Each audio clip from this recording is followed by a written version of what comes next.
श्रीमद्भागवत महापुराण के दशम स्कंधांतर्गत उत्तर अर्ध का 76वां अध्याय प्रारंभ हुआ है और यहाँ से लेकर 90वें अध्याय तक 15 अध्यायों में भगवान श्री सुखदेव जी दशम स्कंध के शेष आख्यानों का वर्णन कर रहे हैं। श्री सुखदेव जी कहते हैं, अथान्यदपि कृष्णस्य शृणुकर्माद्भुतं नृप क्रीडा नरशरीरस्य यथा सौभपतिर्हतः। सुखदेव जी कहते हैं, राजन, अब एक भगवान श्री कृष्ण का अद्भुत कर्म श्रवण कीजिए जो उन्होंने बहुत आश्चर्यमय घटना दिखा दी। भगवान क्रीड़ा के लिए नर शरीर ग्रहण किए हुए हैं, खेल के लिए, अन्यथा शरीर मनुष्य शरीर ग्रहण करने की आवश्यकता नहीं थी, लेकिन जगत को सिखाना है और विशेषतः मनुष्य को शिक्षा देना है, तो मनुष्य का ही शरीर ग्रहण करके इस पृथ्वी पर अपनी लीला करते हैं। जिन लीलाओं को देख करके जगत में रचे बचे लोगों को जीने की कला प्राप्त होती है और जीवन जीते उत्तरार्ध जीवन पारलौकिक जीवन को भी सुखमय बनाने की प्रेरणा प्राप्त होती है।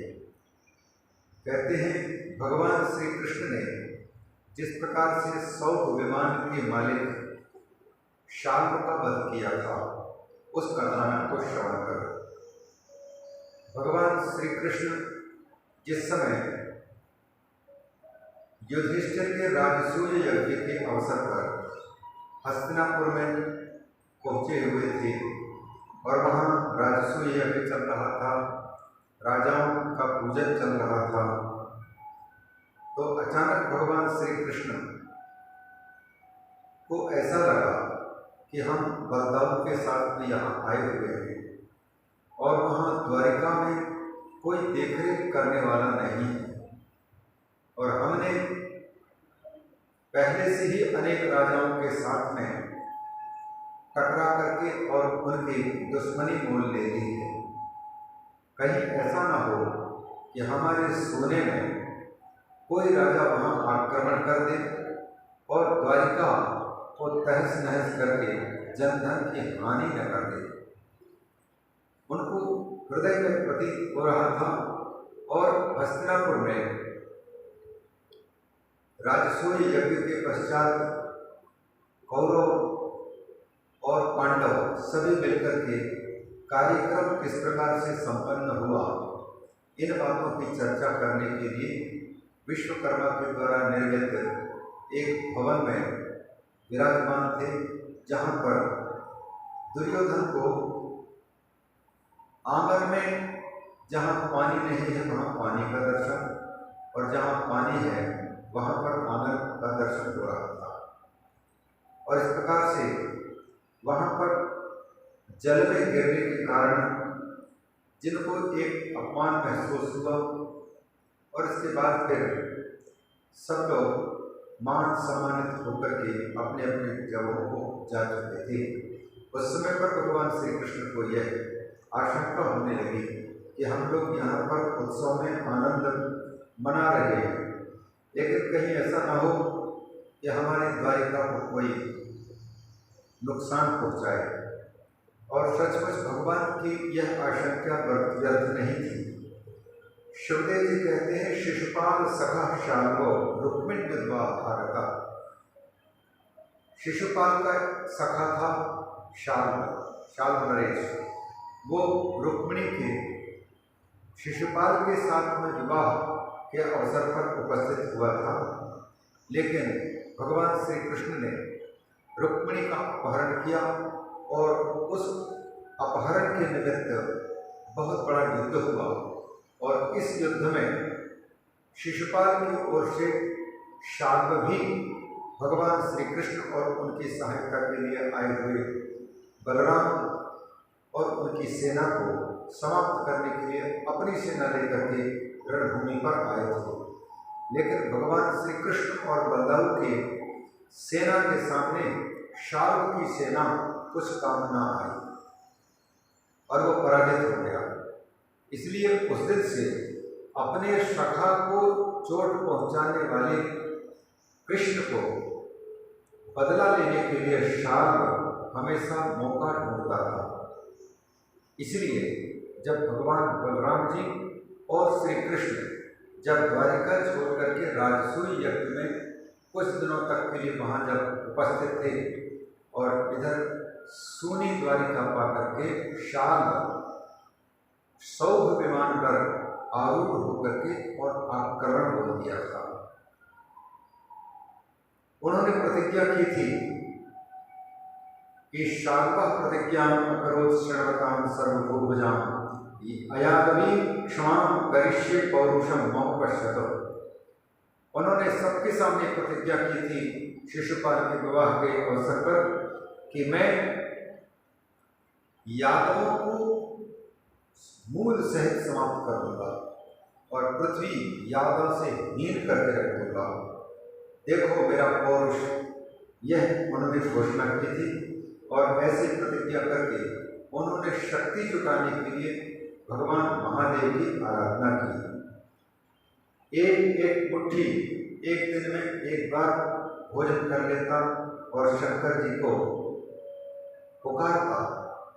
भगवान आशुतोष शिव जी एक वर्ष के अंदर उन पर प्रसन्न होकर के जब सामने प्रकट हुए और वरदान मांगने के लिए कहा, तो शास्त्र ने भगवान शंकर से एक ऐसा विमान मांगा जो उस विमान पर बैठने वाले की इच्छा के अनुसार वह विमान चलता था।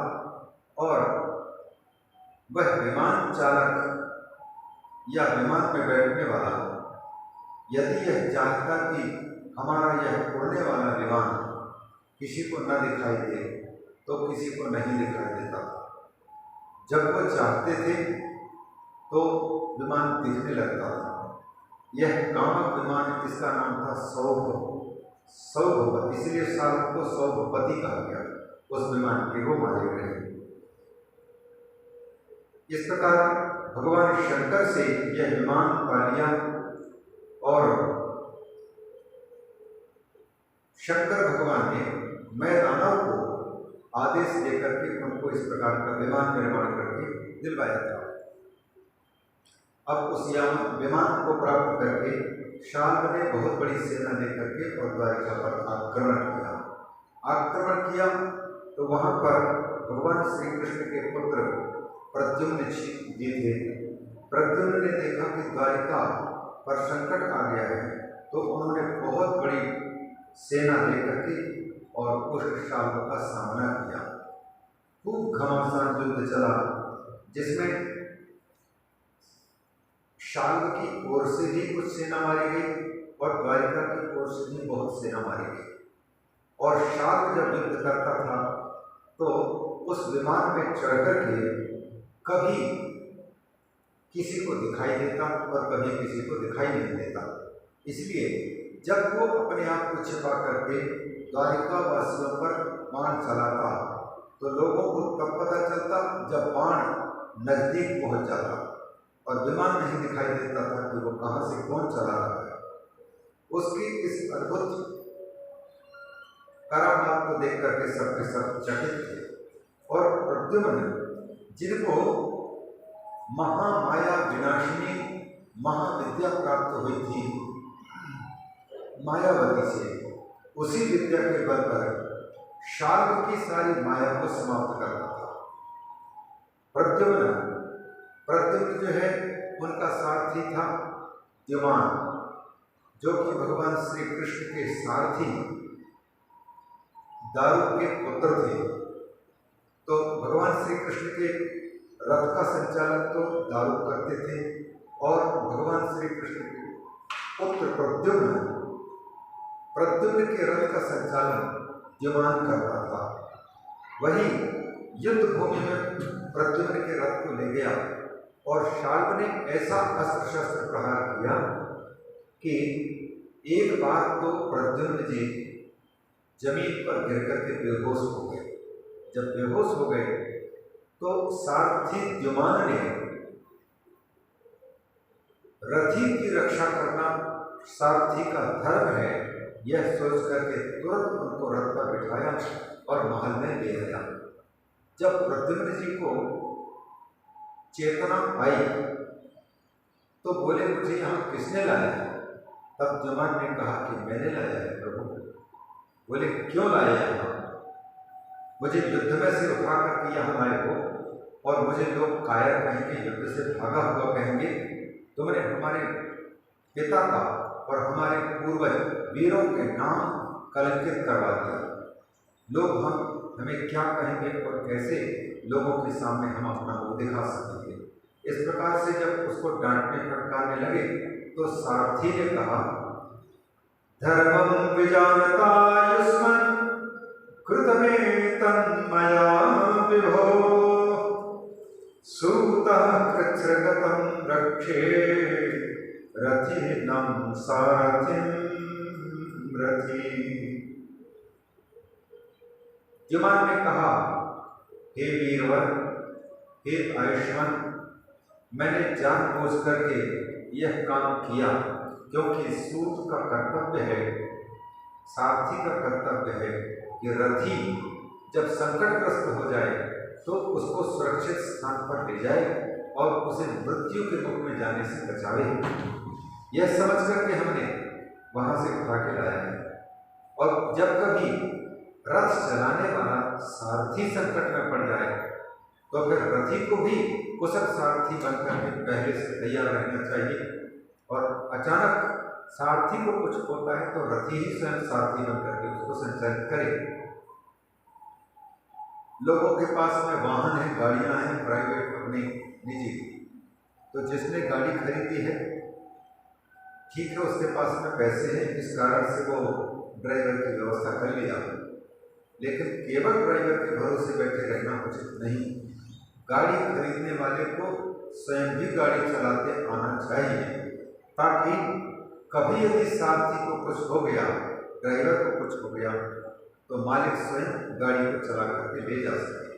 वही धर्म यहाँ पर प्रद्युम्न जी के सारथी द्युमान ने कहा कि सारथी का कर्तव्य है रथी की रक्षा करे, लेकिन कभी कभी सारथी की ही तबीयत खराब हो जाए या कुछ विपत्ति में पड़ जाए तो रथी भी उसकी रक्षा करे। एतत् विदित्वा तु भवान् मया कोपाहितो रणात् उपसृष्टः परेणेति मूर्छितो गददाः। द्युमान कहते हैं यही जानकर कि मैंने उस रणभूमि से आपको तुरंत उठा करके रथ में बिठाया और आपको सुरक्षित इस स्थान पर पहुंचाया, क्योंकि हमें लगा कि शाल के द्वारा चलाए हुए अस्त्र शस्त्र से आप चेतना हो चुके हैं, अतः मैंने मूर्छित अवस्था में आपको देख करके यहाँ लाया। श्री सुखदेव जी कहते हैं द्युमान को प्रद्युम्न ने कहा कि इसी वक्त अविलंब मुझे रणभूमि पर ले चलो, मैं उससे टक्कर लूंगा, क्योंकि उससे टक्कर नहीं लूंगा तो पूरी द्वारिका को वो नुकसान पहुंचा सकते हैं। यह कहकर के उनसे कहा कि जल्दी ले चलो। रथी प्रद्युम्न जी रथ पर बैठ गए और सारथी द्युमान उनको रणभूमि पर ले गए। तब तक हस्तिनापुर से भगवान श्री कृष्ण और बलदाऊ समस्त सेनाओं के समेत द्वारिका पहुंच गए और द्वारिका में उनको मालूम पड़ा कि हमारी जो आशंका थी वो व्यर्थ नहीं थी। सचमुच महामायावी शाल हमारी द्वारिका के ऊपर में बहुत बड़े संकट के बादल मंडरा रहा है। इंद्रप्रस्थम गतः कृष्ण आहूतो धर्म सोनुना राजसूये निवृत्ते शिशुपाले च संस्थिते। शिशुपाल भी मारा गया हस्तिनापुर में और युधिष्ठिर का राजसूय यज्ञ भी संपन्न हो गया। तो फिर वहाँ के हस्तिनापुर के कुरुवृद्धों को अनुमति लेकर के और सीधे यहाँ आए। रास्ते में उनको कई प्रकार के अपशकुन देखने को मिल रहे थे, तो भगवान को लगता था कि कोई अनिष्ट घटना हो रही होगी लगता है, और वो सही बात निकली। जब वहाँ पहुँचे तब देखते हैं कि उनका पुत्र प्रद्युम्न शाल के साथ में अपनी सेना लेकर के उसका सामना कर रहा है। वीक्षतं कदनं स्वानां निरूप्य पुरश्च पुररक्षणं शौभं च शाल्वराजं च दारुकं प्राकेशः। भगवान श्री कृष्ण ने अपने सारथी दारुक से कहा, रथम प्रापय में सुत शाल्वस्यान्त्यगमाशवै। मेरे इस रथ को जल्दी से जल्दी शाल्व के सामने ले जाकर खड़े करो। संभ्रमस्ते न कर्तव्यः, बहुत गड़बड़ी भी नहीं करना है और विलंब भी नहीं करना है, जल्दी ले चलो, क्योंकि यह जो सौराट है शाल्व है महामायावी है। इस प्रकार से दारुक से जब भगवान श्री कृष्ण ने कहा तो वो तुरंत उस युद्ध के मैदान में भगवान के रथ को पहुंचा दिया। शाल्व ने जब भगवान श्री कृष्ण को देखा तो बहुत सतर्क होकर के उन्होंने कई बाण भगवान के ऊपर में छोड़ना शुरू किया।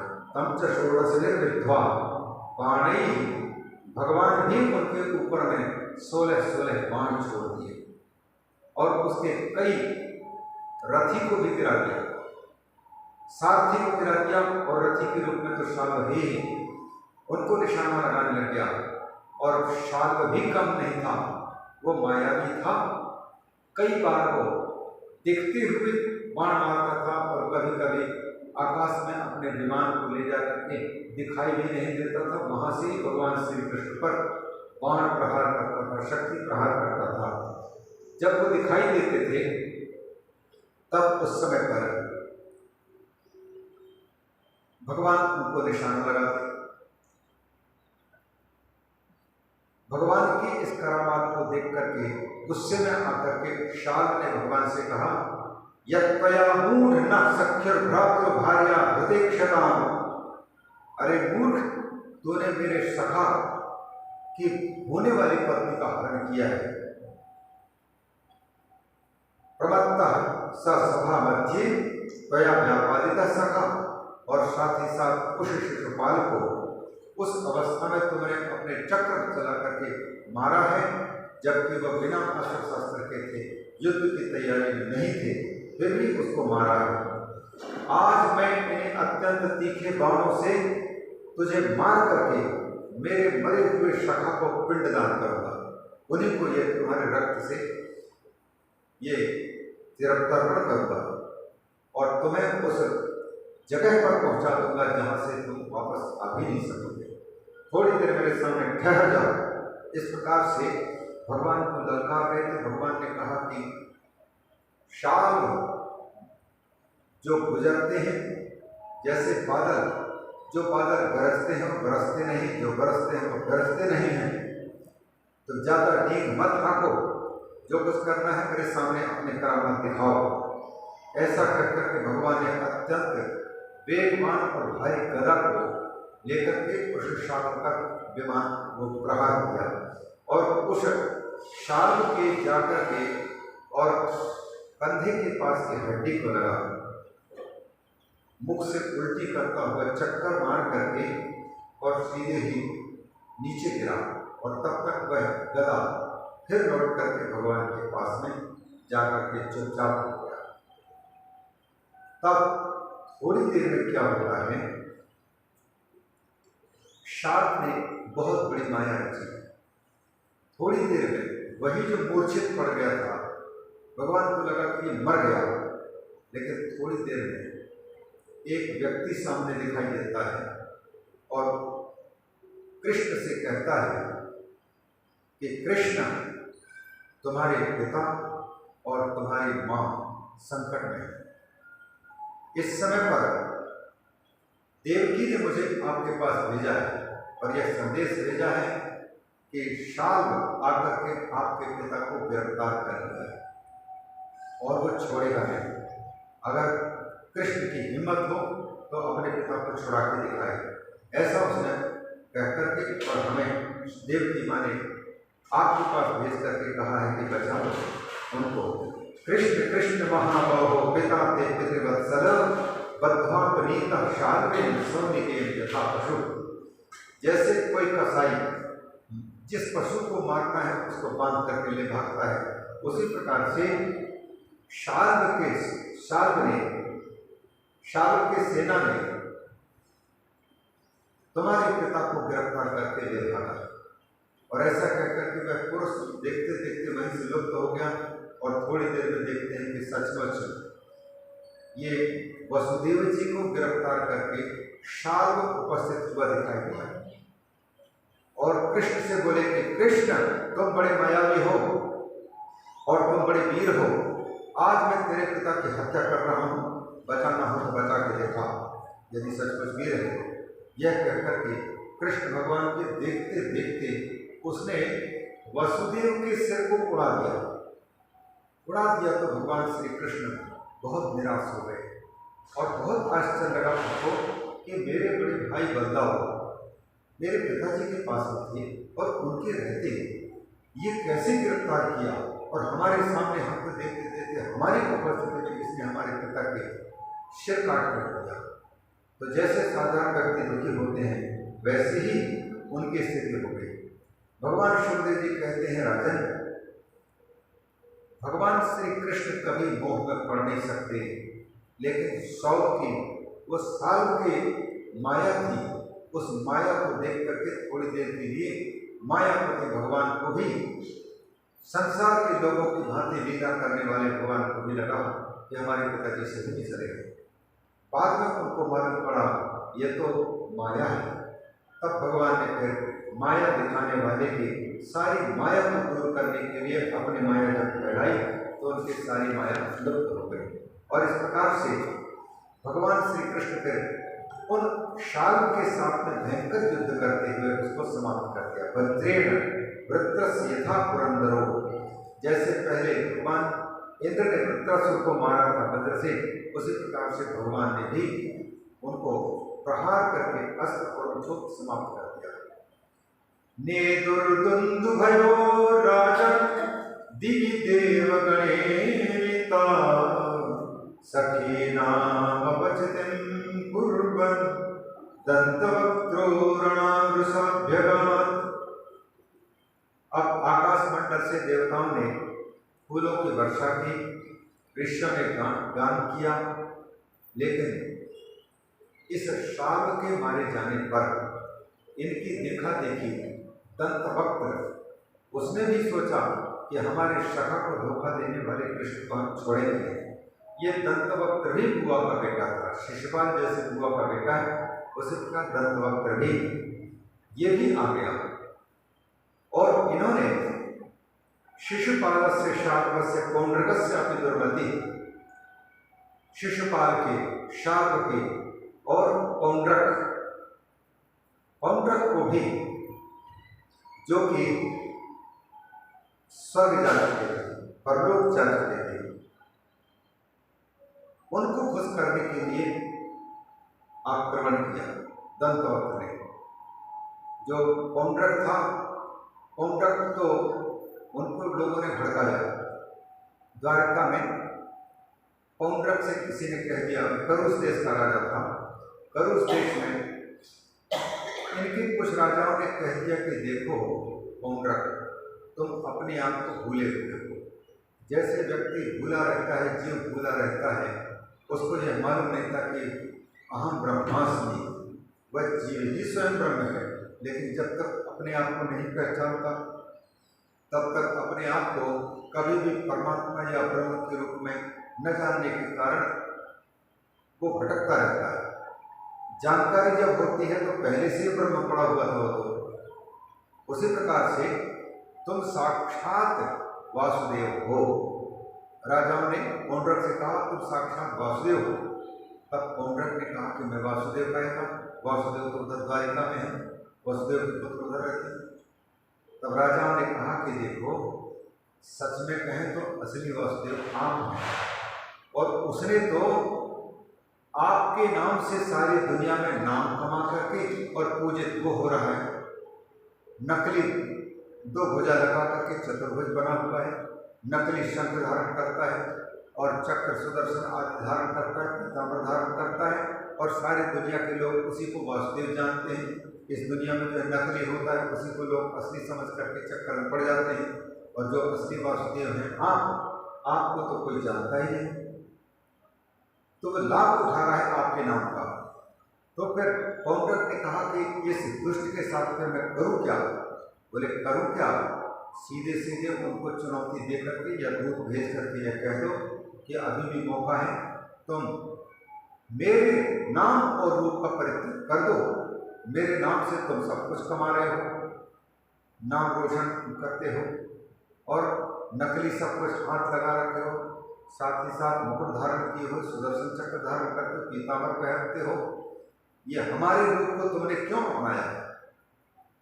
तो सचमुच पौंड्रक ने एक राजदूत को भेजा द्वारिका में गए। राजा उग्रसेन की सभा लगी हुई थी, वहां पर अनुमति पा करके अंदर गया। राजा उग्रसेन ने भगवान श्री कृष्ण की उपस्थिति भी थी, उनसे पूछा कि कहो दूत कहाँ से आए, क्या काम है? तब उन्होंने कहा मैं करुष देश से आया हूँ, राजा पौंड्रक का राजदूत हूँ, और राजा पौंड्रक का यह संदेश है कि इस द्वारिका में वासुदेव नाम का ग्वाला रहता है, और उसने हमारे मालिक करुष देश के जो राजा हैं पौंड्रक, जिनको आज कहते हैं, वो वास्तव में असली में वासुदेव वो है, और उसके नाम को अपना नाम बता करके यहाँ द्वारिका में कोई वासुदेव रहता है और नाम कमाता है, कीर्ति सबसे उसके गाते हैं। इस प्रकार से ये दूसरे के नाम से ज़्यादा फायदा उठाने वाला कोई धोखाबाज यहाँ रहता है। उसके लिए हमारे राजा की सख्त आज्ञा है कि मौका रहते अपना नाम वासुदेव ये नाम बदल दो, वासुदेव अपने आप को कहलाना बंद कर दो, और हमारे रूपों को जो धारण कर रखा है, पीताम्बर है, चक्र सुदर्शन धारण करना है और 4 भुजाएं हैं, इन सब रूपों को परित्याग कर दो। मतलब अपने नाम भी मिटाओ, निशान भी मिटाओ, नाम और निशान मिटा दो। ये हमारे राजा का कथन है, यही संदेश लेकर आया। इसको सुनकर के उग्रसेन की सभा में बैठे हुए द्वारिकावासी, वहां के प्रमुख पार्षद लोग ठहाका मार करके हंसने लगे और सब लोग कहने लगे, देखो देखो, जब चींटी के पर आते हैं या दीमक के पर आते हैं तो वो उड़ने में तो सफल है, लेकिन तभी पर उड़ते हैं जब उसकी मौत आती है, वो किसी न किसी के पक्षी के मुख में जाने वाला है। वैसे ही ये पौंड्रक के पंख उड़ निकल आए हैं, ये दीमक की भांति बिल कर रहा है। सब लोग ठहाका मार कर हंसने लगे। भगवान श्री कृष्ण ने कहा कि जाओ और उस देश के दूत, तुम्हारे राजा ने जैसा कहा है वैसा ही मैं करूंगा। लेकिन वो तो है उस देश में और मैं हूं यहाँ द्वारिका में। उन्होंने कहा है मुझे कि मैं नाम त्याग कर दूं और उनका रूप भी परित्याग कर दूं, लेकिन मैं यदि यहाँ नाम और रूप का परित्याग करूं तो वो तो वहाँ है और देखेंगे नहीं तो उसको विश्वास कैसे होगा। इसलिए मैं स्वयं तुम्हारे पौंड्रक के पास में करुष देश में आकर के उन्हीं के सामने अपने नाम और रूप, नाम और निशान को मिटाऊंगा, ताकि उसको विश्वास हो जाए कि कृष्ण ने, वासुदेव ने उनकी आज्ञा के अनुसार किया है, लेकिन मेरे पहुंचने पर वो बच जाए, तब उसको यह चमत्कार देखने को मिलेगा। कहकर के भेज दिया और पौंड्रक के दूत ने जाकर के शाल को कह दिया कि ये बात हुई है और वो कह रहे हैं कि मैं वहीं आकर के अपने नाम, रूप, नाम, निशान मिटाऊंगा। तो फिर पौंड्रक समझ गया खतरा है इसका मतलब, यहाँ आने का मतलब क्या है, वही नाम रूप उठा लेना चाहिए। इसका मतलब है, उनके कहने का मतलब है कि यहाँ आकर के पहले समाप्त करना चाहेंगे और इसके बाद फिर ये मैं यदि बच गया तब तो ठीक, और नहीं बचा तो फिर नाम रूप मिटाने की जरूरत नहीं। डर के कारण उन्होंने भगवान श्री कृष्ण के आने के पहले बहुत बड़ी सेना लेकर के काशी नरेश के शरण ली। वहां जाकर मुझे बचा दो, मुझे मार डालेंगे। तो वहां पहुंच गया और करुष देश में पहुंच करके भगवान श्री कृष्ण ने देखा कि वहां डरपोक आदमी तो राज ही छोड़कर के भाग गए। तो कहाँ भागा होगा, तो काशी नरेश के यहाँ शरण लिया है, तो काशी पहुंच गए। काशी में पहुंच करके भगवान श्री कृष्ण ने 5 जन्य शंख को बजाया और उसकी आवाज सुनते ही काशी नरेश की सेना उस पौंड्रक की सहायता करने के लिए बाहर निकली और पौंड्रक भी अपनी सेना समेत मैदान में, तो रेतीले भाग पर गंगा जी के तट में और काशी नरेश के रामनगर कहलाता है आजकल, वहां पर बड़ा भयंकर युद्ध चला। उस युद्ध में भगवान श्री कृष्णचंद्र ने पौंड्रक की सहायता करने वाले काशी नरेश के सिर पर ऐसा बाण मारा कि वह बाण सीधे ही उनके मुकुट को लग करके और मुकुट राजमहल के आंगन में गिरा। वहां उनकी रानी और उनके बेटों ने देखा कि ये कहां से आया है, और तब तक देखते हैं कि उनका सिर भी उनके पीछे पीछे गिरा। अब तो काशी नरेश का जो पुत्र था सुदक्षिण, उनको बड़ा दुख लगा, हमारे रहते हुए इसे किया किसने ऐसा है। और महारानी तो विलाप करने लग गई कि हमारा पतिदेव चला गया और यहाँ का राजा चला गया। और इसके बाद फिर भगवान ने उस पौंड्रक को सेना समेत वहीं समाप्त कर दिया। और सुखदेव जी कहते हैं, जिस पौंड्रक को भगवान ने अपने अस्त्र से वहीं काशी में ही मार डाला, उसकी क्या गति हुई? बोले भगवान ने कृपा करके उन्हें अपना रूप प्रदान कर दिया। यह रूप प्रदान कैसे? सारूप मुक्ति, भगवान के जैसा रूप उनको कैसे मिल गया? तो सुखदेव जी कहते हैं, राजन देखो, भगवान के रूप का चिंतन कोई करता है तो भगवान का रूप पाता है, जैसे भृंगी कीड़ा, लकीरी कीड़ा, वो जो मिट्टी लाता है गीली और ला करके दीवार में कहीं पर घर बनाता है, कच्चा घर रहता है, तो वो पहले से देख करके आ चुका होता है कि दूसरी जाति का कीड़ा हरा हरा कहीं पर पेड़ पत्तियों पर घूम रहा है, देख करके पहले से आता है और घर जैसी बनता है कच्चा, उसी समय वो जा करके उस दूसरी जाति के कीड़े को ला करके अपने घर में ला करके बंद कर देता है और उड़ करके आ रहा है तो उसके पंखों की आवाज़ होती है भृंग करके, और उसको ऐसे पकड़ के ला रहा है ताकि वो मरे भी नहीं, चोट भी न पहुंचे, केवल डर हो। जैसे बिल्ली अपने छोटे बच्चों को मुख में उठा करके लेकर के दूसरे स्थान पर ले जाती, वैसे ही कोई लकीरी कीड़ा जिसको भृंगी कीट कहते हैं, दूसरी जाति के कीड़े को ला करके अपने घर में मिट्टी के घर में ला करके रख देता है और गीली मिट्टी से उसके मुख को बंद कर देता है। अब वो गीली मिट्टी के माध्यम से हवा थोड़ी बहुत पास होता रहता है, लेकिन वह कीड़ा जिसको बंद किया गया है वह सोचता है कि मुझे ऐसे बंद कर दिया गया है, और वो जिसने लाया था उसकी पंखों की आवाज़ उसके मन में गूंजती है, उसके साथ साथ में उसका रूप याद आता है, उसी के चिंतन में डर के कारण वो सो भी नहीं पाता, विश्राम भी नहीं कर पाता, बंद कमरे में पड़ा पड़ा उसकी याद करता रहता है। और इसका परिणाम निकलता है कि कुछ दिनों के बाद वह दूसरी जाति का कीड़ा जिसको भृंगी कीड़ा ने ला के रखा है, उस घर से भृंगी कीड़ा बनकर के निकलता है। ये दूसरी जाति का कीड़ा केवल चिंतन के द्वारा जिसका चिंतन किया उसी का रूप प्राप्त कर लिया। उसी प्रकार जो व्यक्ति जिसका भी चिंतन करता है वैसा ही वो बनता जाता है। भूत प्रेत का जो चिंतन करते हैं वो भूत प्रेत बनते हैं, भगवान का जो चिंतन करते हैं वो भगवान बनते हैं, भगवान के जैसा रूप उनको मिलता है। पौंड्रक को राजाओं ने भड़काया था कि असली वासुदेव तो तुम हो, और उस दिन से उसने सही मान लिया, और सही मान लिया तो वही सोचता था कि अहम वासुदेवा, मैं ही भगवान हूँ, मैं वासुदेव हूँ, और ये तो नकली वासुदेव है, यहाँ तो द्वारिका में रह रहा है पीताम्बर, असली पीताम्बरधारी तो मैं हूँ, असली सुदर्शन चक्रधारी तो मैं हूँ, और असली वासुदेव तो मैं हूँ। इस प्रकार से अपने आप को वासुदेव समझ करके निरंतर चिंतन करता रहता था, और इसी चिंतन के फलरूप भगवान का नित्य चिंतन चलते रहने के कारण भगवान को दया आई, चाहे जैसा भी हो याद मुझे करता था, अतः मेरा चिंतन करने वाले को मेरा ही रूप प्राप्त होना चाहिए, यह सोच करके भगवान ने उसको भी भगवान ने वैसा ही रूप दे दिया। इसके बाद फिर उस पौंड्रक के मारे जाने पर और काशी नरेश के मारे जाने पर, जो काशी नरेश का बेटा था जिसका नाम था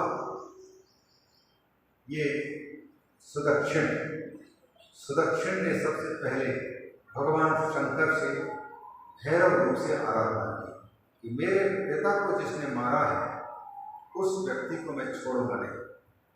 जो भैरव प्रकट हुए वरदान उनको क्या चाहिए, उन्होंने कहा भगवान शंकर भैरव रूप में, तो भैरव से कहा कि मुझे मेरे पिता को मारने वाली विद्या दो।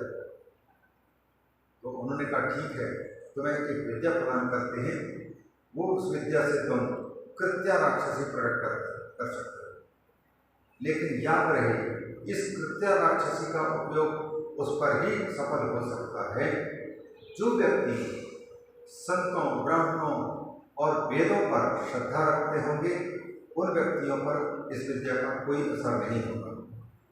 जो लोग इनसे द्वेष करते होंगे उन्हीं पर इस विद्या का असर होगा।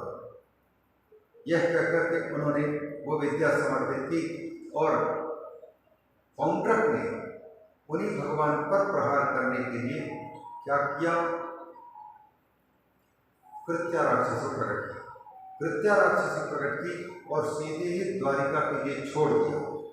द्वारिका में पहुँचे भगवान श्री कृष्ण का सुदर्शन चक्र तो द्वारिका की रक्षा कर रहा था, वहाँ उनके कोई दाल नहीं गले, बल्कि भगवान की ओर से वही सुदर्शन चक्र जो वहाँ रक्षा कर रहा था कृत्या राक्षसी के पीछे दौड़ गया और ये भागता भागता काशी में आया और इधर उधर चक्कर मार करके देखने लग गया, लेकिन कहीं नहीं बच पाया। वो कृत्या राक्षसी भी मर गई, आकर के काशी में आग लगा दी सुदर्शन चक्र ने और पूरा का पूरा काशी भस्म हो गया। फिर भगवान की कृपा से दूसरी काशी बसी। तो इस प्रकार से ये सुदक्षिण ने जो कुछ किया था उसके फलस्वरूप उल्टा फल इनको मिला। भगवान की इस कथा को सुना करके सुखदेव जी बाद में फिर ये शिशुपाल के वध की, शांत की ये सब बातें सुनाई और इनके मारे जाने पर दंतवक्त्र ने भी आक्रमण किया, विदुरथ ने भी आक्रमण किया। ये सब के सब भगवान श्री कृष्ण के, जो कि इनकी कीर्ति को देख करके सह नहीं पा रहे थे, इसलिए इन पर इनको समाप्त करने के लिए बार बार आक्रमण करते थे। तो भगवान ने इन सब को समाप्त किया, विदुरथ को भी और दंतवक्त्र को भी और साथ ही साथ पौंड्रक को भी, शाल को भी समाप्त किया। सुखदेव जी कहते हैं, एवं योगेश्वर कृष्णो भगवान जगदीश्वर ईयते पशु दृष्टि नाम निर्जितो जयती सह। इस प्रकार से भगवान महायोगेश्वर श्री कृष्ण जो जगत के ईश्वर हैं, पशु दृष्टि माने पासबद्ध संसार के कुबुद्धि लोगों को ऐसे नजर आते हैं कि भगवान कभी हारते हुए दिखाई देते हैं और कभी जीतते हुए दिखाई देते हैं। वस्तुतः तो पहली बार वो युद्ध ही नहीं कर रहे, तो जीतने और हारने का तो प्रश्न ही नहीं है। ये सारा का सारा खेल माया के द्वारा वो दिखा देते हैं और दिखा करके सारे संसार को शिक्षा दे देते हैं। इस प्रकार से भगवान श्री कृष्ण की लीलाओं का वर्णन करके भगवान श्री सुखदेव जी ने बलदाऊ जी के चरित्र को सुनाया। वही महाभारत के युद्ध का समय चल रहा था और बलदाऊ भैया ने दोनों पार्टियों में से कोई एक पार्टी से लड़ना पड़ेगा, अतः यहाँ हम रहेंगे नहीं, यह सोच करके वो तीर्थ यात्रा के बहाने चले गए थे। कहाँ कहाँ जा करके उन्होंने तीर्थ अभिषेक किया और क्या क्या पूजा की। कहते हैं सबसे पहले तो प्रभास क्षेत्र में जाकर के सोमनाथ मंदिर का दर्शन करके और स्नान आदि करके वो पूरा ऋषियों को ऋषि तर्पण किया, पितृ तर्पण किया, ब्राह्मणों को दान दिया और फिर सरस्वती नदी के पास में आए।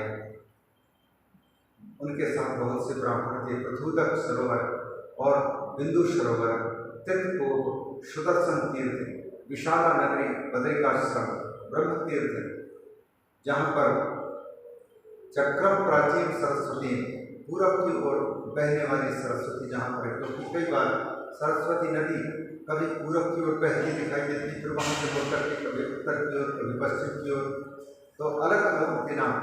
कभी उसी सरस्वती को प्रतीची सरस्वती कहते हैं और कहीं पूरब की ओर बह रही हैं तो वह प्राची सरस्वती। तो प्राची सरस्वती में भी आकर के स्नान किए, जहाँ पर भी महाराज पृथु ने कई यज्ञ किए थे उस जगह में।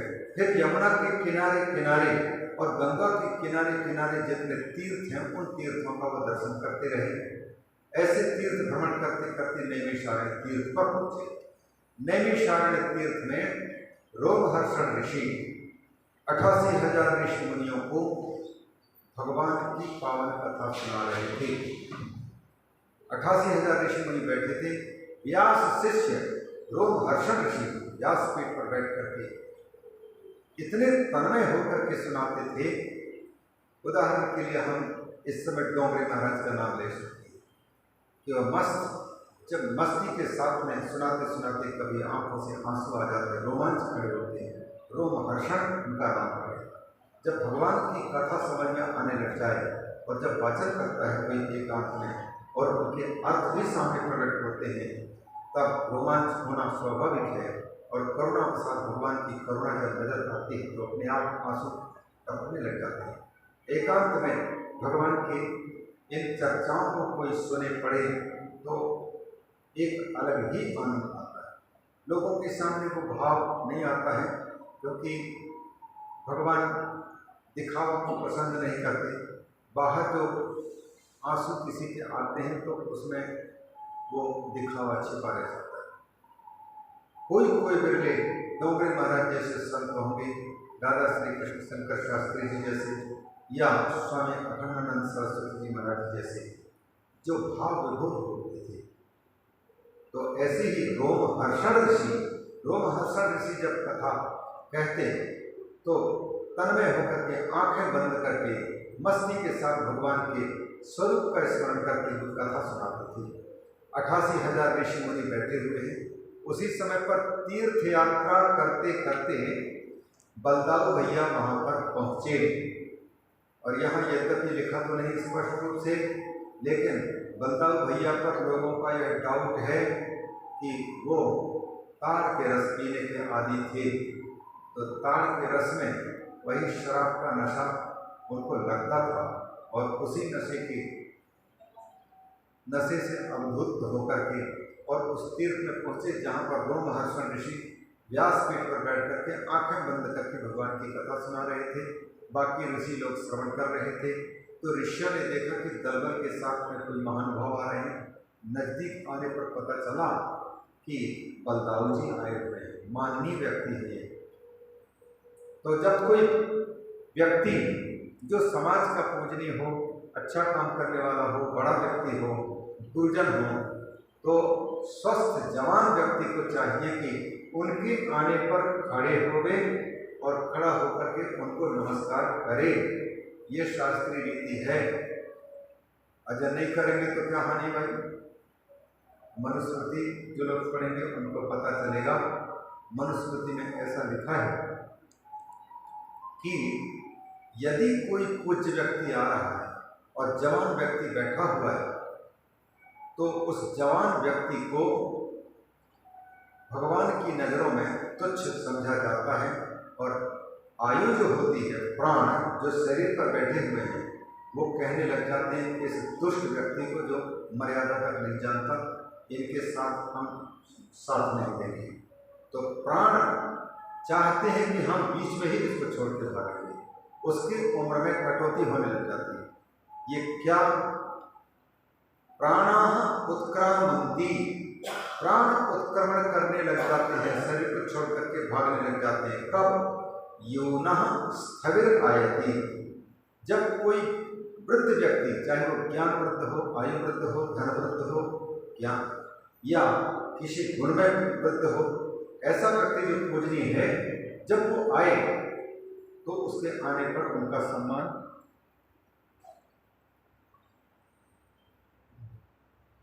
रिवायत नहीं करें, रिवायत तो नहीं करें।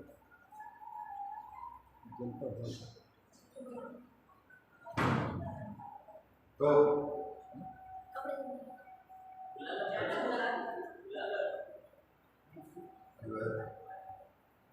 वायर अच्छा लगता है कि कहीं वायर ऐड कर सकता है।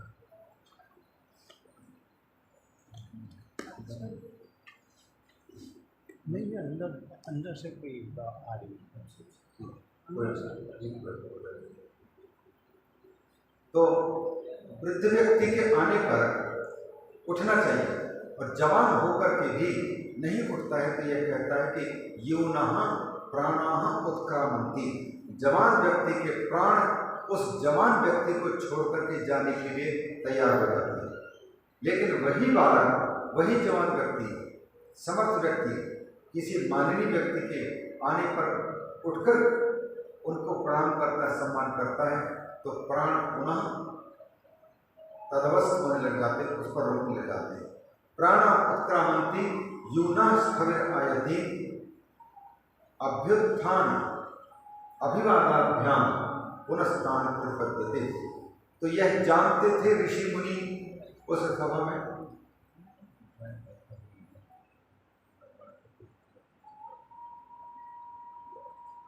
तो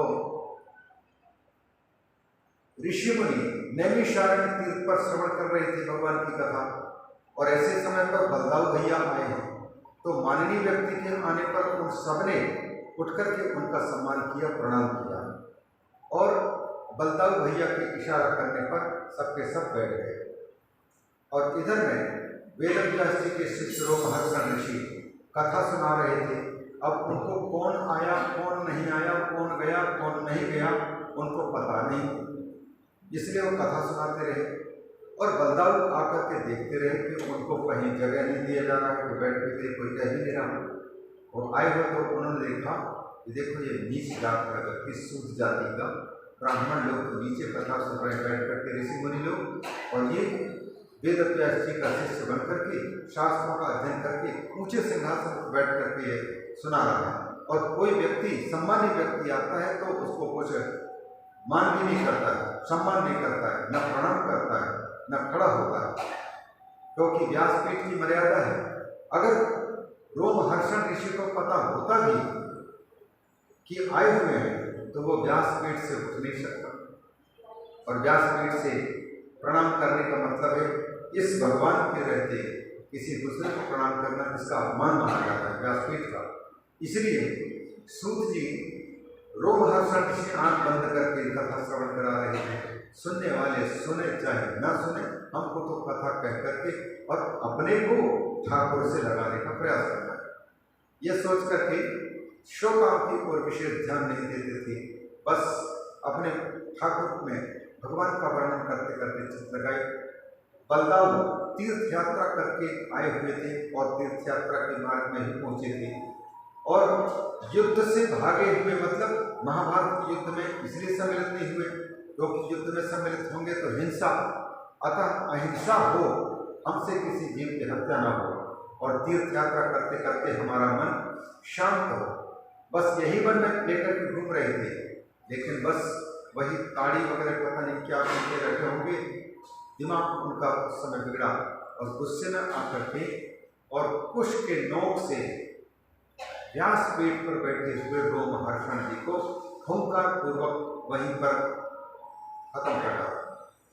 और 88,000 ऋषि मुनि देखते रह गए। और उन्होंने उन बलराम जैसे कहा कि बलदाऊ भैया, आपका यह उपक्रम बिल्कुल ठीक नहीं है, आप पर वेद का शासन भी नहीं चल सकता। हम लोगों ने इसको ज्ञान वृद्ध समझ करके, ज्ञानी समझ करके, अष्टादश पुराणों के ज्ञाता समझ करके, साथ ही साथ वेदव्यास जी ने इन्हें अपने विद्या का पात्र समझ करके विद्या दी थी। इसीलिए हम लोगों ने इनको सम्मान पूर्वक व्यासपीठ पर बिठा करके और इनसे हम शास्त्रों में क्या लिखा है उस चीज को श्रवण कर रहे थे, क्योंकि वो पात्र थे। और आपने 1000 साल तक चलने वाले हमारे इस ज्ञान सत्र में आकर के व्यासपीठ पर विराजमान रोमहर्षण को, उनके प्राणों को अलग कर दिया। हमारा यह यज्ञ बीच में ही खंडित हो गया, और आप पर हम कोई दंड भी नहीं कर सकते। और यदि आप इस अपराध के बदले में प्रायश्चित नहीं करते तो सोच लीजिए कि आपकी देखा देखी दूसरे लोग भी इसी प्रकार से पाप करेंगे, तो आपको तो पाप लगे चाहे न लगे, लेकिन दूसरा व्यक्ति जो करेगा तो वो तो नरक में जाए बिना रह नहीं सकता। तो बलदाऊ जी ने बोला कि तो फिर बताओ ऋषियों, मुझे क्या करना चाहिए? बोले कि आपको प्रायश्चित करना चाहिए, ताकि इतना बड़ा पाप यदि कोई करता है तो उसको सोचने समझने का अवसर रहेगा कि हम यदि पाप करते हैं तो हमें पाप का दंड भोगना पड़ेगा। तो बलदाऊ ने पूछा, तो मेरे लिए कोई छोटा मोटा दंड मत बताना, बड़ा दंड, क्योंकि वीआईपी व्यक्ति चाहता है छोटे मोटे बीमारी से भी सोचता है कि क्या बताऊँ लोगों को, बड़ी बीमारी होगी तो लोगों के सामने गया, अरे उनको ये बीमारी हुई, हमको ये बीमारी हुई, तो बीमारी से भी अपने अहम को झलकाते हैं। बलदाऊ ने कहा कोई वीआईपी बीमारी बताओ। हमारे संतों में एक संत के बारे में कहते हैं किन्हीं कारणों से, क्योंकि ये जो जगत गुरु श्री चंद्रदेव जी महाराज हैं, ये 1551 में विक्रम संवत में ये प्रकट हुए थे, और 1749 करीब वर्ष होने के बाद इनके शरीर त्याग हुआ। 1749 मैंने 150 साल तक जीवन रहा, 150 साल तक जीवन रहा। और ये शास्त्रों का अध्ययन अविनाशी मुनि से किए थे। पुरुषोत्तम त्रिपाठी नाम के बड़े विद्वान थे कश्मीर के, वहाँ पर जाकर के अध्ययन किया। साथ ही साथ साधना के क्षेत्र में बड़े हुए थे, अवधूत भी थे, आचार्य भी थे, शास्त्रों के ज्ञाता थे। तो ये पूरे उदासीन संतों को संगठित भी किए और श्रेष्ठ शिष्यों को बनाकर, जैसे शंकराचार्य की 4 दिशा में बिठाए, उसी प्रकार उदासीन संतों के अखाड़े के जो महंत होते हैं 4 धुनों के 4 पंगत वाले होते हैं, वो उनकी परंपरा को जगत गुरु चंद्र जी की परंपरा को चलाते हैं। और उनके बाद लगभग 528-29 साल हो रहे हैं अभी तक। जैसे शंकराचार्यों के पदों पर उनकी शरीर शांत हो जाने पर दूसरे शंकराचार्य को अभिषेक करके उनको आचार्य गद्दी पर बिठाते हैं। आचार्य जगत गुरु श्री चंद्रदेव जी महाराज तक सनकादि ऋषियों से लेकर के और इन तक 165वें नंबर की पढ़ते हैं परंपरा, तो उनको आचार्य गद्दी पर बिठाए। लेकिन जगत गुरु श्री चंद्रदेव जी जैसे ही चंबल रावी नदी के पास में पत्थर को नदी में तैरा करके उसी से पार करके जंगल में गए, वहाँ से फिर वापस नहीं लौटे, वही कहाँ मालूम है। तो उनकी जगह पर आप किसको आचार्य के रूप में बिठाया जाए? तो आचार्य के रूप में बिठाने की चर्चा जब करने लगे तो व्यक्ति में कोई ना कोई दोष रहता ही रहता है, और आचार्य बनने का अधिकारी वो व्यक्ति है जिसके आचरण शुद्ध हो और जिसके आचरण की देखा देखी दूसरा व्यक्ति भी अगर आचरण करता है तो उसको भी शुद्धि की प्राप्ति हो। इस दृष्टि से मनुष्य में कोई दोष नहीं है ऐसा नहीं कह सकते, कोई ना कोई दोष होता है। तो अभी महाराज जी से पूछ सकते हैं कि आपके यहाँ पर आचार्य परंपरा होती है कि सब बता देंगे। तो अभी तक उनके स्थान पर कोई आचार्य को नहीं बनाते, वही आचार्य है। जैसे सिखों के यहाँ पर कोई गुरु नहीं बल्कि 10 गुरुओं के उपदेश रूप जो गुरु ग्रंथ साहिब है उसी को गुरु मान करके उनके उपदेश को स्वीकार करते हैं, क्योंकि उनकी भी मान्यता है गुरु नानक देव जी के या 10 गुरुओं के बीच उनके जगह पर किसी को बैठाएंगे तो वो ऐसा व्यक्ति तो नहीं है कि वो हमेशा चरण छूने लायक रह जाए, वंदन का पात्र है, मनुष्य है, उसकी कितनी विकृतियाँ होती हैं मन में। तो वो आचार्य बनने का अधिकारी वो होता है जिसके आचरण शुद्ध हो, मन शुद्ध हो और सबको उनके अनुसार चलने पर श्रेष्ठ जगह की प्राप्ति हो, मुक्ति की प्राप्ति, ऐसा नहीं करते। तो यहाँ पर बलदेव जी से कहते हैं कि आप मनुष्यों में श्रेष्ठ भी कहलाते हैं, सब लोग आपकी देखा देखी करेंगे जो आपको श्रेष्ठ समझते हैं। तो वो लोग किसी दिन इसी प्रकार से किसी को कत्ल कर देंगे, मार देंगे, और उनको यदि हम कहेंगे कि तुमने पाप किया है तो वो कहेंगे कि बलदाव को क्यों पाप नहीं लगा, उनको क्यों नहीं प्रायश्चित बताया गया, इसलिए आपको प्रायश्चित करना पड़ेगा। तो उन्होंने कहा कि हमारे लिए प्रायश्चित बताओ। तो हम ये कह रहे हैं ये संतों में उनकी जगह पर, यहाँ तक कि उदासीन संतों में यदि किसी विषय से आचार्य भी हो चुका है तब भी अपने नाम के साथ में आचार्य शब्द नहीं लिख सकते, ये नियम बना कर रखा है। आचार्य केवल श्री चंद्राचार्य है, उनके अतिरिक्त कोई दूसरा आचार्य नहीं है जो तुम्हारे आचरण दूसरों के द्वारा अनुसरण करने लायक बने। इसी क्रम में एक संत हुए उदासीनों में, नाम नहीं बताएंगे, उन्होंने अपने नाम के आगे आचार्य ले लिया और पूरे समाज ने उसको बहिष्कृत किया, दंडित किया। दंड दोनों प्रकार से, समाज से तो बहिष्कृत और आर्थिक दंड भी। तो आर्थिक दंड जब पूछा गया कि बताओ आप क्या आर्थिक दंड देना चाहते हैं, तो धन दौलत पैसा में वो कम नहीं थे बहुत, तो उनको दंडित किया। बोले तुम्हारे लिए जुर्माना किया जाता है 4 आना। मैंने चाराना कोई करोड़पति को, अरबपति को अगर कहेंगे तुम्हारे लिए चाराना फाइन लग रहा है, बताओ आज कोई फाइन दे सके कि चाराना?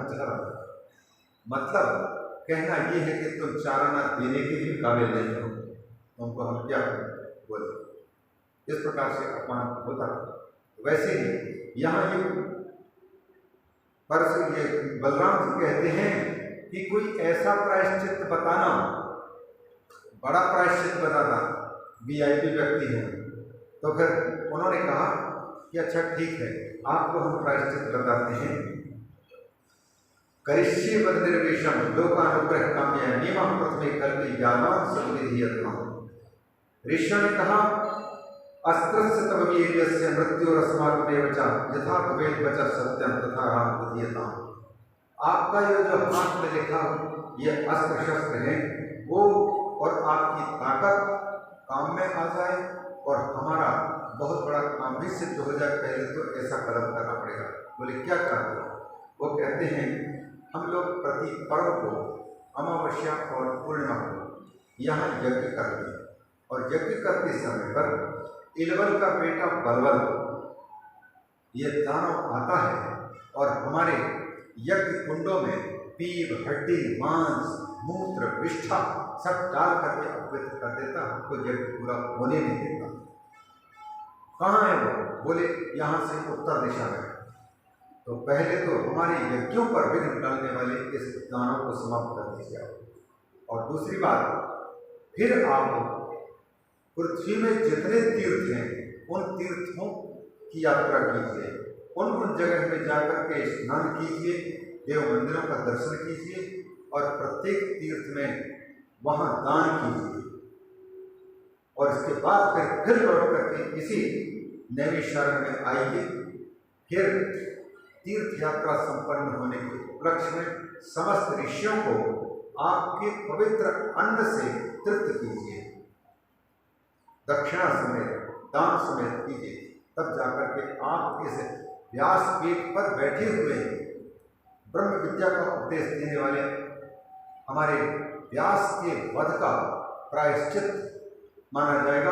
और इस प्रकार का जब प्रायश्चित आप करेंगे तब फिर स्वाभाविक ही कोई दूसरा व्यक्ति आपकी देखा देखी गलत कदम नहीं उठाएगा, क्योंकि उसको भी लगेगा इस प्रकार से बलराम की देखा देखी हम भी अगर किसी को मारने या कुछ करने की कोशिश करते हैं तो हमको भी वही दंड भोगना पड़ सकता है।